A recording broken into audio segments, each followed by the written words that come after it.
शर्तिला एकादशी की कथा आज हम विस्तृत रूप से जानेंगे। आखिर ये मनाई क्यों जाती है? प्राचीन समय की बात है। एक नगर में एक अत्यंत धर्मपरायण, श्रद्धालु और नियमित व्रत करने वाली स्त्री निवास करती थी। वह प्रतिदिन भगवान विष्णु की पूजा किया करती थी, एकादशी का व्रत रखती थी और धार्मिक नियमों का पालन करती थी। देखने में वो बहुत धार्मिक थी, परंतु उसके भीतर दान और करुणा का भाव बहुत ही कम था। वह व्रत तो करती थी, लेकिन दान नहीं करती थी। ना गरीबों को भोजन देती थी, ना ब्राह्मणों को अन्न देती थी, और उसका ये मानना था कि केवल उपवास और पूजा से ही मोक्ष मिल जाएगा। भिक्षुक के रूप में एक बार भगवान विष्णु उसके घर आए। एक दिन माघ मास के कृष्ण पक्ष की एकादशी अर्थात शर्तिला एकादशी को भगवान श्री हरि विष्णु ने निर्धन भिक्षुक के रूप में उसके द्वार पर दस्तक दी। भिक्षुक ने कहा, माता मैं भूखा हूँ, कृपया मुझे कुछ भोजन दे दो। स्त्री ने कहा, आज एकादशी है, मेरे घर में भोजन नहीं है, मैं केवल व्रत करती हूँ। भिक्षुक ने पुनः विनम्र स्वर में कहा, यदि भोजन नहीं है तो जो कुछ आपके पास हो वही दे दो। तब उस स्त्री ने अपने आंगन में से एक मुट्ठी मिट्टी भर के उस भिक्षुक को दे दी, क्योंकि उसके पास देने के लिए अन्न नहीं था। भिक्षुक ने वह मिट्टी भी स्वीकार की और अदृश्य हो गए।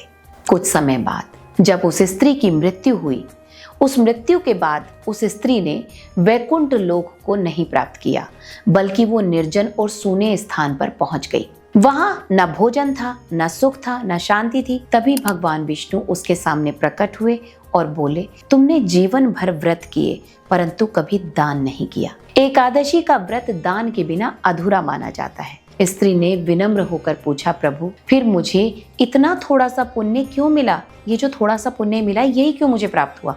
तो भगवान विष्णु ने कहा, शर्तिला एकादशी के दिन तुमने मुझे भिक्षुक समझकर जो मिट्टी दी थी, उसी दान के कारण तुम्हें ये स्थान प्राप्त हुआ है। यानी अगर वो उस मिट्टी को भी नहीं देती तो उसे वो स्थान भी प्राप्त नहीं होता। स्त्री ने भगवान से क्षमा मांगी और प्रार्थना की, प्रभु मुझे कोई उपाय बताइए जिससे मेरा उद्धार हो जाए। भगवान विष्णु ने कहा, यदि तुमने जीवन में तिल से दान या तिल से स्नान या तिल से भोजन और तिल से पूजा की होती तो तुम्हें तुरंत वैकुंठ की प्राप्ति हो जाती। भगवान की कृपा से स्त्री को पुनः मानव जीवन प्राप्त हुआ। इस बार उसने शर्तिला एकादशी को व्रत रखा, तिल का 6 प्रकार से उपयोग किया, ब्राह्मणों को, निर्धनों को तिल, अन्न और वस्त्र का दान किया। इस प्रकार उसने अपने पापों का नाश किया और अंततः वैकुंठ लोकों को प्राप्त किया।